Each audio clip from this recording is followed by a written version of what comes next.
लोग आगे स्टडी करने वाले हैं। प्रीवियस लेक्चर में हम लोगों ने देखा कि मॉड के ब्रेकिंग किस तरह से किया जाता है, क्या सिचुएशन होता है, पॉजिटिव नेगेटिव क्या था, जो भी है। अब हम लोग उस मॉड के प्रॉपर्टी पे स्टडी करने वाले हैं कि अगर मॉड 2 नंबर में मल्टीप्लाई में है या डिवाइड में, तो किस तरह से डिस्ट्रीब्यूट होता है। अब हम लोग इसमें वो सीखने जा रहे हैं। तो please you can see it. पहला नंबर है, पहली प्रॉपर्टीज है कि ए और बी कोई भी 2 नंबर है, कोई भी 2 नंबर, एनी 2 नंबर, और उसके बाद मॉड लगा हुआ है, तो प्रॉपर्टी कहता है कि आप पहले का अलग मॉड लगाओ और सेकेंड नंबर का अलग मॉड, और अलग अलग मल्टीप्लाई कर सकते हो। ये करने से ये दोनों क्वांटिटी ऑलवेज इक्वल होते हैं। ओके, लेकिन अगर मॉड के अंदर 3 नंबर हो जाए, जैसे 3 नंबर यहाँ दिख रहा है ए बी सी, तो उस केस में भी अलग अलग पार्ट्स में मॉड डिस्ट्रीब्यूट हो जाएगा। ठीक है, और या फिर 2 नंबर को डिवाइड किया जाए एंड देन मॉड लिया जाए, तो अलग अलग इस सारे नंबर्स के मॉड डिस्ट्रीब्यूट हो जाते हैं। अच्छा, वो तो रहा डिवाइड के लिए। अब दिमाग में आता है कि क्या ये 2 और 3 नंबर के लिए वैलिड है? तो मेरा कहना है कि जरूरी नहीं है कि 2 और 3 नंबर के लिए हो। अंदर अगर 4 नंबर है, 5 नंबर है, 6, 7, 8, चाहे जितने भी नंबर हो, उनके हिसाब से सबका अलग अलग पार्ट में डिवाइड होगा। तो अगर एक फॉर्मूले की तौर पर बात करें कि अगर कई सारे नंबर हो, x1, x2, x3, x4, x5, like this, कई सारे नंबर है, बहुत दूर तक गया है, कोई एंडिंग नहीं है। 10 हो सकते हैं, n हो सकते हैं, इनफाइनाइट हो सकते हैं, बहुत सारे हो सकते हैं। तो इन सारी सिचुएशन में अगर अलग अलग नंबर का मल्टीप्लाई किया के एंड देन मॉड लगाया जाए, तो प्रॉपर्टी कहता है कि आप इसके नंबर के अलग अलग मॉड करो तो भी रिजल्ट इक्वल होता है। ओके, अब नेक्स्ट क्वेश्चन ये आता है, 2 नंबर के लिए हो गया मल्टीप्लाई, 3 नंबर के लिए, और यहाँ पे कई सारे नंबर्स के लिए, और ये था डिवाइड के लिए। जब 2 नंबर को डिवाइड करते हैं तो उसके क्या सिचुएशंस होते हैं, वो भी हमने यहाँ पे देखा। ठीक है, जैसे एग्जांपल है, फॉर एग्जांपल लिखा हुआ है x + 2 एंड x - 1। x + 2 यहाँ पे मल्टीप्लाई सिंबल है, x - 1। तो आप देख सकते हो यहाँ पे 2 नंबर है, one is x + 2 and second is x - 1. So this is A, this is B, and multiply by both number, and after mod multiply will take mod, so x + 2 and x - 1. Property number first, you can see here, A dot B divide by after mod is equal to mod A dot mod B. Okay, if we 3 numbers and then after mod, so same procedure, every part distributed in mod. Oh guys, please you can see it. So these 2 examples only property of mod of multiply numbers. Okay, for example, if we divide by 2 numbers, so how to use properties of mod? So this is x + 2 upon x - 1. So I think third property are use x + 2 divided by x - 1. Okay, if we some number multiply in numerator and some number divide by denominator, and then how to use properties of mod, because of in third property numerator is the only single number, but here numerator is the multiply by these 2 numbers. Okay, तो इसलिए यहाँ पे हम लोग सबसे पहले numerator का numerator mod distribute करेंगे and divide by mod of x + 5। तो ये तो हो गया मॉड की प्रॉपर्टी से, डिवाइड वाले कॉन्सेप्ट के हिसाब से। और अगर आप सिर्फ न्यूमरेटर में देखा जाए, सिर्फ और सिर्फ न्यूमरेटर में, तो यहाँ पे आप देख सकते हो x + 1 x - 2 के बीच में डॉट है। यार न्यूमरेटर में तो सिर्फ मल्टीप्लाई वाला कॉन्सेप्ट लगेगा, जो कि फर्स्ट है। तो अकॉर्डिंग टू फर्स्ट ये हो जाएगा तो यहाँ पे हम लोग देख सकते हैं कि अगर दो नंबर को डिवाइड करते हैं तो नॉर्मल हो जाता है, अगर दो नंबर डिवाइड में कुछ नंबर मल्टीप्लाई में भी अगर होता है तो इस तरह से डिस्ट्रीब्यूट आई थिंक हो जाता है। ठीक है, तो ये था प्रॉपर्टीज को किस तरह से यूज करते हैं। तो पहले हम लोग कुछ क्वेश्चन को पिक करेंगे, उसके बाद हम लोग एक टॉपिक पे वापस आएंगे। अब इतना नोट कर लो, फिर बात करते हैं। हो guys, so question is x³ + 1 greater than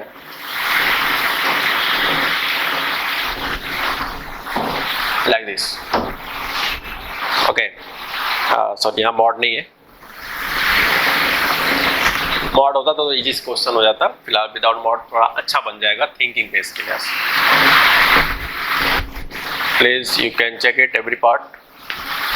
यहाँ पे लिखा है x³ + 1 mod and x² - x + 1।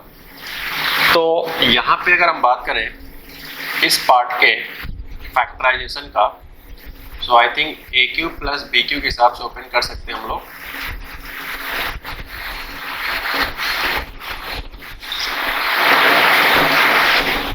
Okay, अब यहाँ पे आप देख सकते हो 2 नंबर है,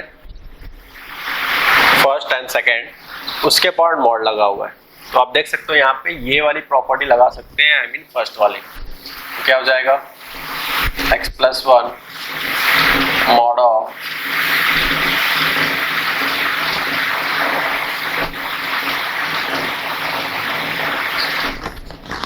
ओके। तो कुछ किया नहीं है, फर्स्ट प्रॉपर्टी को हमने यहाँ यूज किया है। अब देखा जाए, अगर हम लोग इस क्वाड्रेटिक इक्वेशन को ध्यान से देखें और उस पर लगा है मॉड, अगर आप इसका d चेक करो तो याद करो इसका d आएगा निगेटिव। आई थिंक आप चेक कर सकते हो b² - 4ac से, और d निगेटिव आता है तो आपको हमेशा एक चीज सोचना पड़ता है, वो है क्या, कि उसका a क्या है, यानी कि कोएफिशिएंट ऑफ x², जो कि 1 है, 1 होता है पॉजिटिव नंबर। तो रूल ये है कि किसी भी क्वाड्रेटिक इक्वेशन का d निगेटिव और a पॉजिटिव होता है, ये क्वाड्रेटिक एक्सप्रेशन ऑलवेज पॉजिटिव होता है। ये क्वाड्रेटिक इक्वेशन ऑलवेज क्या होता है, पॉजिटिव। तो इसका मतलब है प्रॉपर्टीज के मॉड के अकॉर्डिंग अगर कोई भी एक्सप्रेशन मॉड के अंदर कंफर्म है कि पॉजिटिव है, वो भी हमेशा, तो ये मॉड का एक्सप्रेशन किससे ओपन करना चाहिए। तो अंडरस्टूड यार, प्लस साइंस ओपन करेंगे। और आप बताओ, क्या ये अगर प्लस है,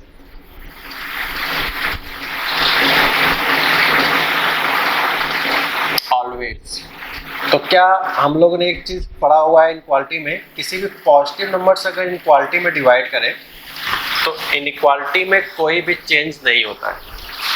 अगर पॉजिटिव नंबर से इनइक्वालिटी में डिवाइड करें तो इनइक्वालिटी में कोई भी चेंज नहीं होता है। तो मैंने यहाँ पे डिवाइड कर दिया है x² - x + 1। अब देख सकते हो यहाँ आ गया, ये वाला पार्ट इससे कैंसिल हो जाएगा 1। अब ये बहुत बेसिक मॉड का इनइक्वालिटी है, जो कि प्रीवियस लेक्चर हम लोग देखा, उसी के हिसाब से हम लोग यहाँ पे वर्क करें। अगर please you can check it how to solve. यहाँ आएगा -2 यूनियन, इन दोनों को अगर मिला के लिखा जाए तो ये आता है। यहाँ पे ग्रेटर सिंबल है, ध्यान से ये आ जाएगा। यही हमारे सवाल का फाइनल आंसर है। यहाँ अगर लेस होता तो लेस लेस लेस लेस, तो लेस वाले कॉन्सेप्ट के हिसाब से काम करते हैं। ठीक है, फिलहाल यहाँ ग्रेटर था तो ग्रेटर के हिसाब से काम हो गया। प्रोडक्ट का डिस्ट्रीब्यूशन हमने सीख लिया मॉड के अकॉर्डिंग, मतलब यहाँ पे 2 नंबर का मल्टीप्लाई किया जा रहा था, उसके बाद मॉड लिया जा रहा था, तो मॉड डिस्ट्रीब्यूट हो गया। यहाँ पे डिवाइड करके मॉड लिया जा रहा है, तो यहाँ भी मॉड डिस्ट्रीब्यूट हो गया। तो नेक्स्ट क्वेश्चन माइंड में ये आता है कि क्या एडिशन में भी ऐसा कुछ होगा या सब्ट्रैक्शन में भी ऐसा कुछ होगा क्या। तो अब हम लोग एडिशन वाले प्रॉपर्टीज पे वापस आ रहे हैं। फॉर एग्जांपल 2 नंबर को अगर इस तरह से ऐड किया जाए तो नॉर्मली जो बच्चे होते हैं वो मल्टीप्लाई और डिवाइड वाले कॉन्सेप्ट को ही रिपीट कर लेते हैं, उनको लगता है कि ये कर देना सही है। ओके, चाहे 3 नंबर्स हो फिर भी ये सेम है अकॉर्डिंग टू स्टूडेंट। ओके, कि 3 नंबर्स को ऐड किया जाए उसके बाद मॉड तो अलग अलग मॉड का डिस्ट्रीब्यूट हो जाता है। तो मेरा कहना है कि ये गलत है। गलत के हिसाब से अगर ये बोले नॉट ऑलवेज ट्रू।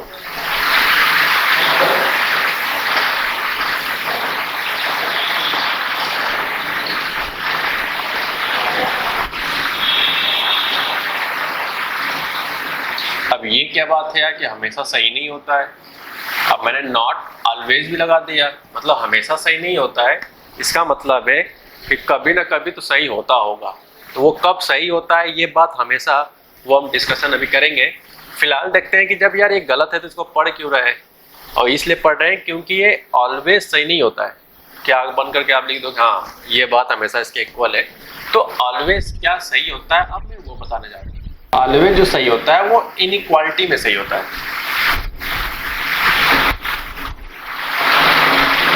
अगर 3 नंबर से फिर भी सेम पैटर्न होगा, nothing to be change anywhere. Okay, ये है आपका 100% ट्रू, ये भी है 100% ट्रू। मॉड का जो डिस्ट्रीब्यूशन एडिशन में होता है वो 100% सही तभी होता है इनइक्वालिटी के साथ इंक्लूड हो। ध्यान रहे इनइक्वालिटी के साथ ही इंक्लूड होना चाहिए। Okay, for all A comma B belongs to real. सारी बात ये रियल नंबर के लिए फिलहाल यहाँ पे बताया जा रहा है। जब हम लोग कॉम्प्लेक्स नंबर पढ़ेंगे तो यहाँ पे भी सेम होगा Z1 प्लस Z2, तो mod Z1 plus mod Z2। तो अगर आप यहाँ याद कर लेते हो कॉम्प्लेक्स नंबर में याद करना बड़ा आसान रहेगा। ठीक है, ये 100% इसलिए कह रहा हूँ क्योंकि जो मेरा पहला एक्सप्रेशन था मैंने यहाँ पे लिखा था कि हमेशा सही नहीं होता है। सेकेंड एक्सप्रेशन में भी लिखा है हमेशा सही नहीं होता है। तो हमेशा सही कब होता है, वो सिर्फ और सिर्फ यहाँ पे इनइक्वालिटी के सिंबल के साथ ही हमेशा सही होता है। ठीक है, अब हम लोग बात करेंगे यहाँ पे कि ये जो फर्स्ट पॉइंट है वो ट्रू का होता है। जो फर्स्ट पॉइंट है वो ट्रू कब होता है, इफ या ये कह सकते हैं कि a plus B equal to mod A plus mod B hold if. ध्यान से मैंने बोला था ना यहाँ पे कि ये हमेशा सही नहीं होता है, तो ये बताने जा रहा हूँ कि सही कब होता है। ओके, हमेशा सही नहीं होता है लेकिन सही अगर होगा तो ऐसा क्या कंडीशन होंगे तो सही होगा। इसमें ये कहानी है कि ए और बी जो दो नंबर है उनका जो प्रोडक्ट है वो ग्रेटर देन और इक्वल टू 0 आना चाहिए। जब तक ये बात नहीं सही होगा आप कभी भी इन दोनों को इक्वल नहीं लिख सकते हो, कभी भी नहीं लिखोगे। ओके ठीक है, तो इतना हो गया। अगर इक्वलिटी होल्ड करता है तो ए डॉट भी ग्रेटर देन इक्वल टू 0 होगा। ध्यान रहे ये सिर्फ और सिर्फ यहाँ पे हम 2 नंबर के लिए बता रहे हैं, थर्ड नंबर के लिए बता रहे हैं। ठीक है, सिर्फ 2 नंबर के लिए बात बता रहे जा रहे हैं। थर्ड नंबर पे एक्चुअली क्वेश्चन नहीं खासतौर बनाया जाता है, बट इम्पोर्टेंट ये वाला नोट है तो अब इसको ध्यान देना। इस पर काफ़ी बेटर सवाल बनते हैं और अच्छे लेवल के बनते हैं, मैं आज कराऊंगा। ओके, तो आई थिंक अब दिमाग में आ रहा हो क्या सब्ट्रैक्शन का क्या लॉजिक है। तो यार उसका भी कोई खास पैटर्न नहीं है। यहाँ माइनस होगा इसका मतलब नहीं कि यहाँ माइनस लगा दोगे। ओके, ये राइट वाला पार्ट हमेशा सेम होगा। जैसे अगर मैं बात करूँ थर्ड वाले के लिए, इस वाले के लिए अगर b की जगह पे -b से रिप्लेस कर दें तो यह आ जाएगा mod a minus B less than mod a plus minus B. Minus B का जो मॉड होगा ये हमने फॉर्मूला कल पढ़ा गया था कि b का x का मॉड लिखे चाहे माइनस x का मॉड लिखे वो दोनों बात सेम होता है। तो आप यहाँ देख सकते हो कि सब्ट्रैक्शन का भी जो रूल है वो सेम ही है।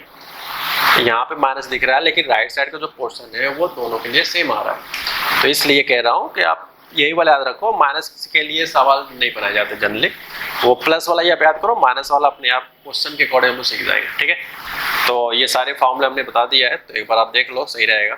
चलते हैं कुछ क्वेश्चन की तरफ। क्वेश्चन है x minus 2 plus 5x minus 9 is equal to 6x minus 11। ठीक है, अब देखो यार ये जो सवाल है इसको कई स्टूडेंट कई तरीके से अटेम्प्ट करते हैं फिलहाल, लेकिन इसका जो बेसिक अंडरस्टैंडिंग है पहले वो सीखते हैं। हालांकि इस सवाल का आंसर एक लाइन का है, बट वो अभी नहीं डिस्कशन करेंगे। पहले ये मुझे पता भी होना चाहिए ना हम लोगों को कि ये एक लाइन का कैसे पता चलेगा कि एक लाइन का ये सवाल है, या 2-3 स्टेप में कैसे पता चल रहा है कि आंसर आ जाएगा। तो पहले इसके हम लोग गलतियों पे जाते हैं कि क्या गलती हम लोग कर सकते हैं, उसके बाद इसके सही वाले पार्ट पे वापस आए। ठीक है, तो अधिकतर स्टूडेंट्स इस पर्टिकुलर सवाल को इस तरह से लगाते हैं। मैंने प्रीवियस लेक्चर में बताया था साइन ऑफ बना के। ओके, तो थोड़ा सा मैं दिखाता हूँ यहाँ पे। ये बस उनके लिए बता रहा हूँ जो हर चीज को सोचते हैं। तो ये 2 पे चेंज होगा तो 2 के आगे पॉजिटिव है, माइनस है। 5x - 9 पे चेंज करेंगे तो ये 9/5 आएगा। तो 9/5 का रेफरेंस अगर इसका लिया जाए तो ये 2 से लेस है, तो ये पॉजिटिव होगा। फिर साइन हम लोग बनाया जाए 6x - 11, तो 11/6 आई थिंक 9/5 और 11/6 में कौन पहले आएगा, तो ये हो जाएगा आपका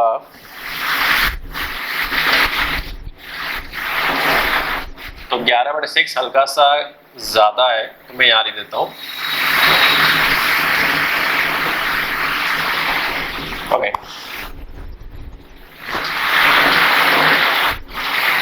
ये शायद कुछ तो याद आ ही गया होगा इतना वर्क करने के बाद। तो याद करो इसके कितने पार्ट बने।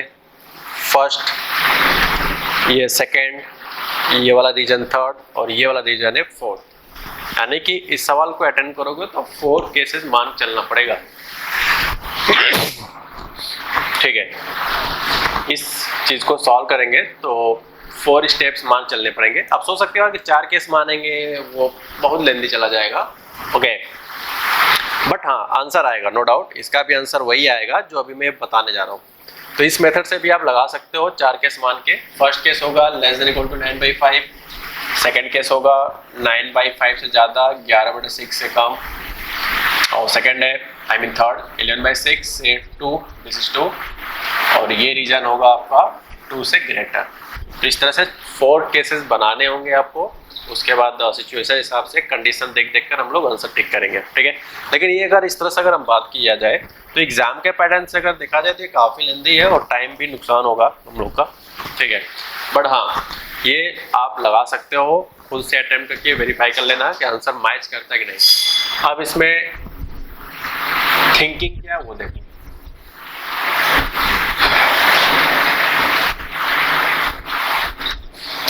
x - 2 + 5x - 9 = 6x - 11 को हम लोग क्या इस तरह से लिख सकते हैं।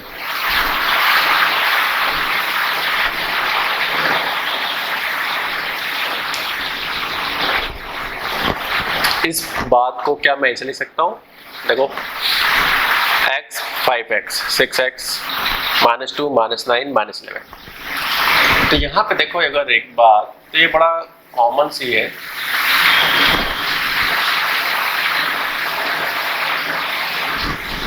ये दोनों एक जैसा है इसलिए इसको b बोला हूँ, और ये दोनों टर्म एक जैसा है इसलिए दोनों को a बोला हूँ। ठीक है, ओके। तो देखो इसमें क्या यूज हो रहा है। यहाँ पे हम देख पा रहे हैं कि a का मॉड प्लस b का मॉड इक्वल है a प्लस b का मॉड। तो आप बताओ ये according to question mod a plus mod b equal to आ रहा है mod of a plus b के। तो ये बात अभी हमने नोट करके लिखवाया था, ये कब होता है, if a dot b greater than और इक्वल टू व्हाट, तो 0 पे होगा। a dot b greater than equal to 0। तो आप देख सकते हो इस तरह से यूज करने से हमारा टाइम बहुत बच गया है। तो a की प्लेस पे है x - 2, b की प्लेस पे 5x - 9 and greater than equal to 0। अब यार इसके बाद का प्रोसेस तो आई होप आपको पता ही है क्या करना होता है।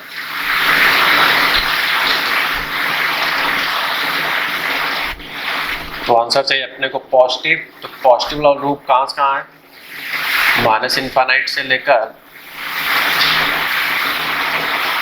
9/5 यूनियन 2 से लेकर इन्फानाइट। अगला क्वेश्चन आता है कि ओपन लगेगा कि क्लोज। तो देख सकते हो ये सारे फैक्टर न्यूमरेटर पे है, तो जितने फैक्टर न्यूमरेटर के होते हैं वहाँ हमेशा क्लोज लगता है। ठीक है, ये मैंने रटाने का तरीका बताया था, बट इसकी जो अंदर वाली बात है वो मैंने इनक्वालिटी चैप्टर में बताया था कि ऐसा क्यों होता है। ओके, क्यों जवाब मैंने वहाँ दिया हुआ है, अब जाके देख लो। तो ये इसका फाइनल आंसर हुआ। तो आप सोच सकते हो कि जो इस मेथड से पहले जो बता रहे थे, अगर उस क्वेश्चन को उस मेथड से करते हैं तो अब तक तो आंसर यार आता ही नहीं इतना जल्दी। ओके, क्योंकि यहाँ पे 4 केसेस बनना था, जो कि पॉसिबल नहीं है क्वेश्चन को सडनली अटेम्प्ट करना। ठीक है, लेकिन बात करते हैं कि ये तो तब लगा है ना जब ये बात सही हो पाया है कि mod A plus mod B is equal to mod of A plus B. Suppose करो, ये मेरे सवाल का फिलहाल आंसर हो चुका है, अब जो मैं नया बता रहा हूँ उसको ध्यान सुनना। मान लो यहाँ पे समथिंग मान लो 5 होता, सपोज करो -5। तो देखा जाए तो क्या 6x - 5 इनके सम के इक्वल आएगा? कभी नहीं आएगा, क्योंकि ये तो सॉल्व करने से कितना आ रहा है, ये तो 6x - 11 आ रहा है, लेकिन यहाँ पे 6x - 5 है। तो इसका मतलब है mod A plus mod B is not equal to mod of A plus B. ये तो क्लियर होता है। तो इसका मतलब है कि ये मेथड तब तो नहीं लगेगा। तब कौन सा मेथड सिर्फ काम आने वाला है? वही मेथड जो इस सवाल के स्टार्टिंग में हमने बताया था, साइन कन्वेंशन से क्रिएट करके। ओके, तो इसलिए कहा जा रहा है कि ये बाई चांस इस सवाल का ऐसा पैटर्न है कि ये इस फॉर्मेट में क्रिएट हो जा रहा है, वरना अगर इस तरह का सेटिंग नहीं हो पाता अपने सवाल के हिसाब से जो अभी दिया था, मतलब जब यहाँ पे 11 होता, तो अगर ऐसा सेट नहीं हो पाता तो आप उस मेथड से ही करोगे, हमेशा आएगा 100%, ध्यान रहे। लेकिन यहाँ पे इस मेथड से इसलिए आ जा रहा है क्योंकि इनका सम हो जा रहा है। अगर नहीं होता है तो पिछला मेथड से ही हम लोग वर्कआउट करते हैं। ठीक है, तो हमने यहाँ पे कुछ वेरिएशन बता दिया है कि कब इस पे आना है, कब कहाँ जाना है। ठीक है, तो मैं एक क्वेश्चन और पिक करता हूँ, तो अब इस क्वेश्चन को अटेम्प्ट करो। ओके, यहाँ पे आप देख सकते हो कि ये ए है, ये बी है। तो क्या ये सोचना बहुत जरूरी है कि क्या a प्लस बी ये लिखा है कि नहीं लिखा है? अगर इसको हम a बोले, इसको b बोले, तो ये हमें देखना जरूरी है क्या a प्लस बी अगर करें तो ये आता है कि नहीं। अगर आता है तब तो ये सवाल बहुत इजी है, लेकिन अगर नहीं आएगा तो आपको साइन कन्वेंशन वाले मेथड से ही लगाना होगा, जिसमें हम लोग साइन बना के इस तरह से वर्टिकल लाइन शो करते हैं। ठीक है, तो चलो चेक करते हैं भाई। 5x - 7 की अगर बात करें, फिलहाल यहाँ से रिमूव कर दे,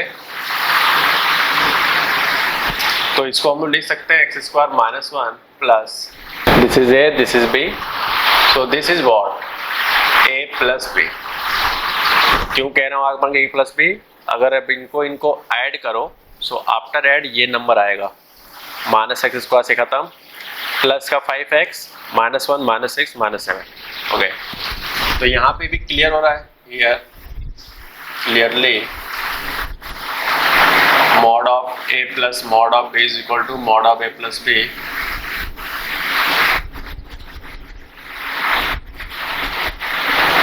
इसलिए आई मीन देयरफॉर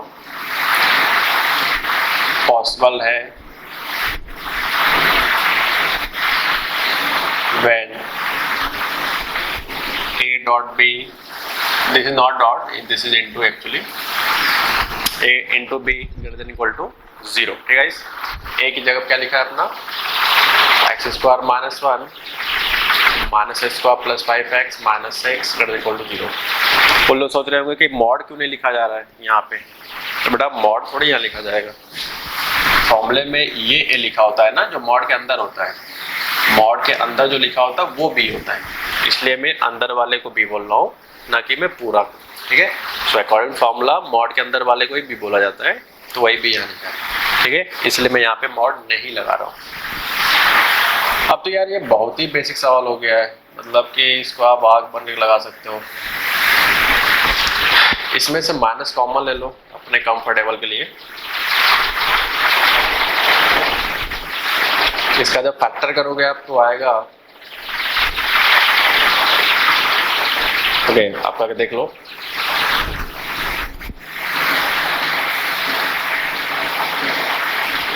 -1 से एक नेगेटिव नंबर होता है, तो अगर डिवाइड करें इनक्वालिटी में तो साइन ऑफ इनक्वालिटी क्या हो जाएगा बेटा, चेंज हो जाएगा।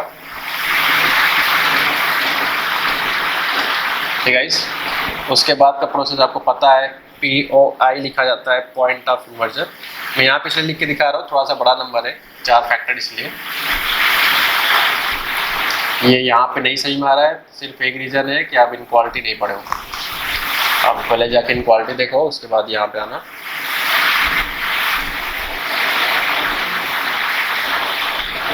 क्योंकि अगर उसको फिर से बताएंगे तो वीडियो लेंदी हो जाएगा, इसलिए। ठीक है, तो निगेटिव वाला पोर्शन अपने को एक्सेप्ट करना है। तो निगेटिव कहाँ से कहाँ है, x बिलोंग्स टू -1 से 1 यूनियन 2 से 3। अब बात आते हैं कहाँ क्लोज लगाएं कहाँ ओपन। तो मैं फिर से रटा रहा हूँ, ये समझाया भी जा चुका है कि जितने न्यूमरेटर फैक्टर्स होते हैं, और ख़ास तौर पे greater than equal to type के सवाल हो, मैं फिर से एक बार रिमाइंड कर देता हूँ, चाहे ग्रेटर देन इक्वल टू हो या लेस देन इक्वल टू हो, इन दोनों सिचुएशन में आपको जरूर इस बात का ध्यान देना है कि क्लोज लगेगा।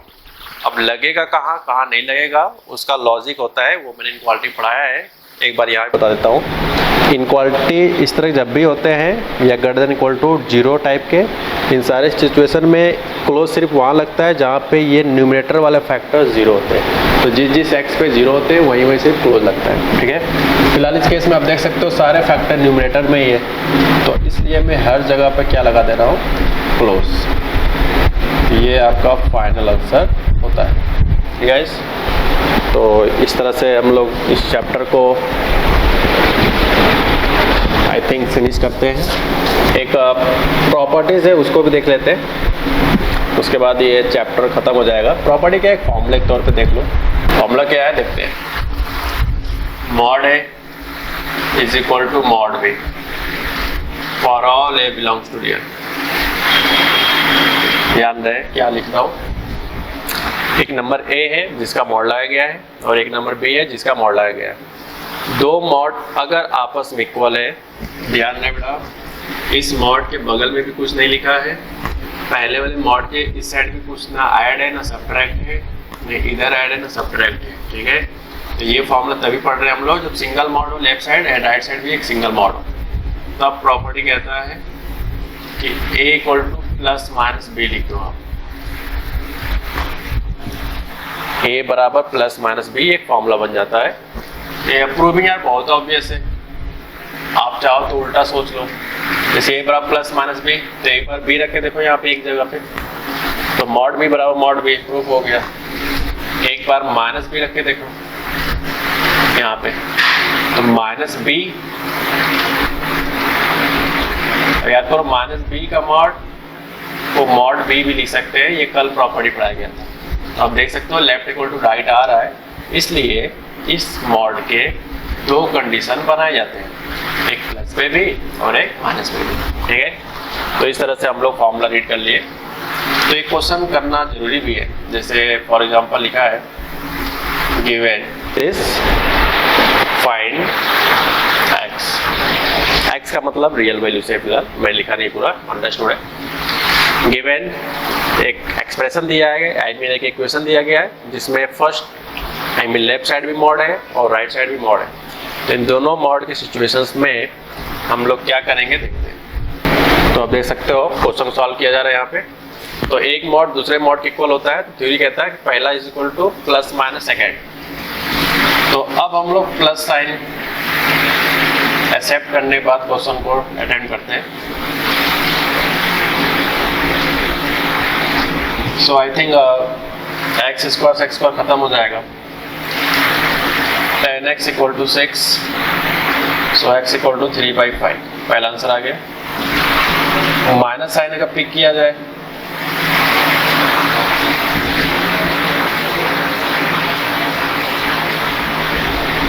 तो माइनस से मल्टीप्लाई कर लो,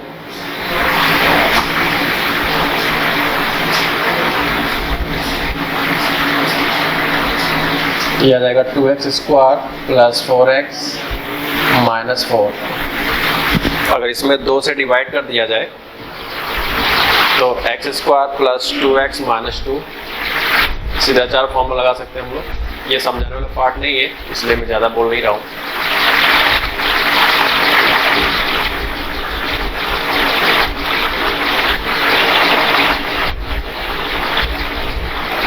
तो अगर हम बात करें फाइनल आंसर का तो 3/5 हो जाएगा और सेकेंड इज -1 प्लस -1। ओके, तो एक वेरिएशन है, अगर आप उसको देख लो तो बेटर होगा। फिलहाल ये आंसर हो चुका हमारा फाइनल है, अब इतना नोट कर लो। मान लो कि फॉर एग्जांपल x -2 और mod x + 1 है, तब तो ये फॉर्मूला लग जा रहा है। लेकिन अगर राइट साइड प्लस का 5 हो गया तब तो यार ये फॉर्मूला नहीं लगेगा, फिर वही मेथड्स लगेगा जो साइन कन्वेंशन हम लोग स्टडी किए हैं। ठीक है, तो यही बस बताना था, चीज़ें खत्म हो जाता है। ओके, तो हम लोग नेक्स्ट लेक्चर से ग्रेटेस्ट इंटीग्रल पार्ट का स्टडी करेंगे। ओके।